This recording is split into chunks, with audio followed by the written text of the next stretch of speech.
अस्सलाम वालेकुम students, welcome to easy maths. आज हम एक्सरसाइज 1.2 के क्वेश्चन नंबर 2 का पार्ट नंबर 3 सॉल्व करने जा रहे हैं।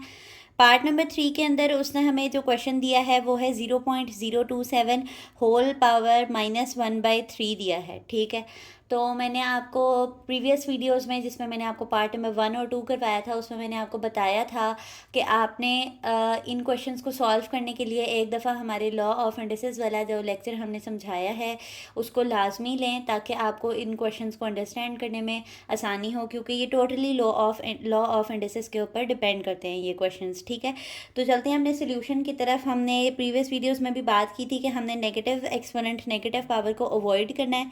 तो हमारे पास जो पहला स्टेप होगा वो पहले हम एक दफ़ा को क्वेश्चन को ही लिख लेते हैं। 0.027 होल पावर -1/3 आ जाएगा। ठीक है, तो अब मैंने आपको बताया कि आपने नेगेटिव पावर को क्या करना है, अवॉइड करना है। तो उसके लिए हम यहाँ पर एक लॉ ऑफ इंडेक्स लिखेंगे कि अगर आपके पास कोई नंबर हो फ्रैक्शन के अंदर और उसकी कोई नेगेटिव पावर है -m, तो अगर आप उसको पॉजिटिव बनाना चाहते हैं तो आपके पास क्या होगा, आप उस वैल्यू का रेसिप्रोकल ले लें तो आपके पास पावर जो हो जाती है वो पॉजिटिव हो जाती है। ठीक है, तो यहाँ पर भी अभी हम कुछ इसी तरह का करने लगे हैं, लेकिन हम रेसिप्रोकल किस चीज़ का लें, यानी इसके नीचे तो इस वक्त कुछ मौजूद ही नहीं है। तो हम ऐसा करते हैं कि हम इसका डेसिमल ख़त्म कर लेते हैं, और डेसिमल ख़त्म करेंगे तो इसके कोई फ्रैक्शन हो जाएगी और फ्रैक्शन को फिर हम रेसिप्रोकल कर लेंगे। तो 0.027 डेसिमल के नीचे हम 1 लिखते हैं और जितनी नंबर ऑफ़ वैल्यूज़ होती हैं उतने ज़ीरोज़ दे देते हैं हम। ठीक है, डेसिमल के नीचे हम क्या लिखते हैं, 1 लिखते हैं, और जितनी नंबर ऑफ़ वैल्यूज़ 1 से आगे होती हैं यानी डेसिमल से आगे होती हैं उतने नंबर ऑफ़ ज़ीरोज़ दे देते हैं। तो ये आपके पास क्या बना है, जब डेसिमल ख़त्म हो गया तो हम इसको कैसे लिखेंगे, 27/1000 रेज़ टू पावर -1/3। अब आप देखेंगे इसके ऊपर पावर नेगेटिव है, तो अब अगर मैं इसका रेसिप्रोकल ले लूँ यानी 27/1000 है तो मैं इसको 1000/27 कर लूँ तो इसका रेसिप्रोकल क्या हो जाएगा, जो पावर है वो क्या हो जाएगी, इसकी पॉजिटिव हो जाएगी। अब 1000 और 27 को हम रेसिप्रोकल फॉर्म में लिख लेते हैं।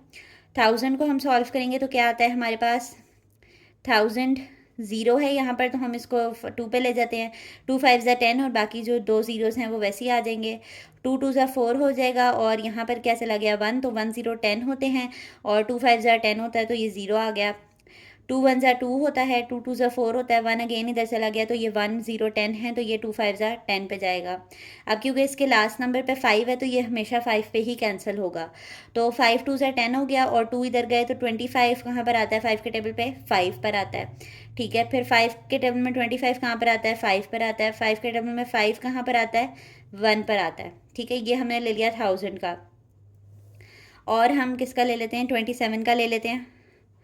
3 9 ज़ा 27 होता है, 3 3 ज़ा 9 होता है और 3 1 ज़ा 3 होता है। ठीक है, तो यहाँ पर मैंने देखा है कि 2 की पावर 3 है और 5 की पावर 3 है, और आपके पास जो है वो 27 जो है वो 3 की पावर 3 आया है।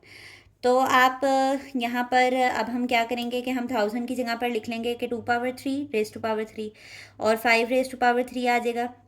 इनकी होल पावर है 1/3 और 27 की जगह पर क्या आ जाएगी, 3 पावर 3 आ जाएगी। ठीक है, अभी मैंने आपको पिछली वीडियो के अंदर बताया कि लॉ ऑफ इंडेक्स होता है आपके पास कि अगर कोई दो नंबर्स हैं वो मल्टीप्लाई हो रहे हैं और उनके ऊपर कोई होल पावर है, होल पावर n है, तो हम उस होल पावर को लैदा लॉट कर सकते हैं और वो नंबर्स फिर भी आपस में मल्टीप्लाई ही होंगे। ठीक है, इसी तरह यहाँ पर ये नंबर डिवाइड हो रहा है तो अगर कोई दो नंबर्स के ऊपर पावर है, होल पावर है, तो आप उस पावर को लैदा लॉट कर सकते हैं, उसको लैदा अलॉट कर सकते हैं और आपके पास जो पावर है वो लैदा जो है वो नंबर्स को मिल जाएगी और नंबर्स डिवाइड ही होते रहेंगे। तो यहाँ पर अब मैं अप्लाई करने लगी हूँ कि 2 रेज़ टू पावर 3 को पावर मिल जाएगी 1/3, 5 रेज़ टू पावर 3 को मिल जाएगी 1/3 उसकी अलहदा पावर, 3 रेज़ टू पावर 3 को उसकी अलहदा पावर मिल जाएगी 1/3। ठीक है, फिर मैंने आपको प्रीवियस वीडियो के अंदर ये भी बताया था कि अगर किसी नंबर के ऊपर दो पावर्स होती हैं, एक इंटरनल पावर, एक की अगर कोई इंटरनल पावर m है और उसकी आउटर पावर n है, तो वो आपस में क्या हो रही हैं, वो पावर्स आपस में क्या हो रही हैं, वो पावर्स आपस में मल्टीप्लाई हो रही होती हैं। तो क्योंकि ये दोनों मल्टीप्लाई हो रही हैं तो ये मैं आपको इसको ऐसे यहाँ पर खुला करके लिख के दिखाती हूँ कि इसका क्या मतलब है। तो ये ऊपर नीचे होने की वजह से क्या हो जाएंगे, कैंसिल हो जाएंगे। तो मैं यहीं पे कैंसिल कर देती हूँ इसको लाइट पेन से, आप अपने पास कर लीजिएगा कैंसिल। तो इन सब की पावर्स क्या बची हैं, 1 पावर बची है। और मैंने आपको बताया था कि हर नंबर के ऊपर बाय डिफ़ॉल्ट 1 पावर ऑलरेडी मौजूद होती है, यानी आप 2 पावर 1 लिखें या 2 लिखें उसका एक ही मतलब है, ठीक है। तो वो 2 के ऊपर हम 1 नहीं लिखेंगे। 2, 5 और 3 वैसे ही आ गया आपके पास, ठीक है। तो 2 5 आपके पास क्या होता है 10 और ये डिवाइडेड बाय 3। इसकी इतनी ही सिंप्लीफिकेशन हो सकती थी। अच्छा, यहाँ पर भी कुछ बच्चे इसका आंसर छोड़ सकते हैं, अगर आप बुक से मैच करना चाहते हैं अपने आंसर को, तो उसने इसको मिक्स फ्रैक्शन में कन्वर्ट किया है। तो मिक्स फ्रैक्शन में कन्वर्ट करने के लिए हमें डिवीजन चाहिए होती है। 3 हमारा जो डिनोमिनेटर होता है वो बाहर आता है और न्यूमरेटर अंदर। हम इसको डिवाइड करेंगे तो ये 3 3 ज़ा किस पे जाएगा, 9 पर। 10 में से 9 गए 1।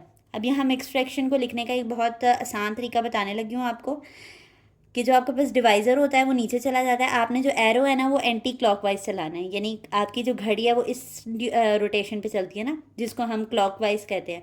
तो आपने जो अपने एरोज़ हैं वो एंटी क्लॉकवाइज चलाने हैं, यानी कि घड़ी से उल्टा चलाना है। तो ये मैंने एंटी क्लॉकवाइज, ये 3 जो है वो नीचे आ जाएगा। 1 जो है, जो रिमाइंडर है वो किसके पास चला जाएगा, कोशेंट के पास चला जाएगा।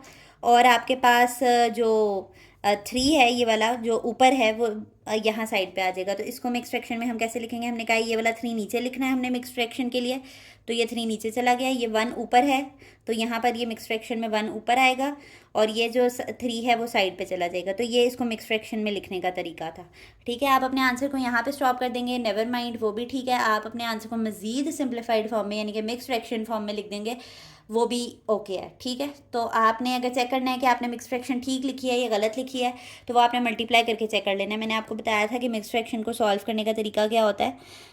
अगर इस तरह कुछ लिखा हुआ है तो नीचे वाली वैल्यूज़ मल्टीप्लाई होती हैं और आंसर ऊपर प्लस हो जाता है। 3 3 ज़ा 9, 9 + 1 10, तो ये अगेन 10/3 बन रहा है। तो ये इक्विवेलेंट होते हैं, एक दूसरे के बराबर होते हैं। 10/3 लिख लो या मिक्स फ्रैक्शन फॉर्म में लिख लो, इक्विवेलेंट है वो एक दूसरे के, ठीक है। तो ये था हमारा सोल्यूशन ऑफ क्वेश्चन नंबर 2 का पार्ट नंबर 3। होप आपको आज की वीडियो समझ आई होगी। अगर आपको हमारा वे ऑफ टीचिंग आसान लगता है तो हमारी वीडियोस को लाइक कर दिया करें और हमारे चैनल को सब्सक्राइब कर दें, ताकि ऐसी अच्छी अच्छी वीडियोस आपके पास आती रहें। अल्लाह हाफ़िज़।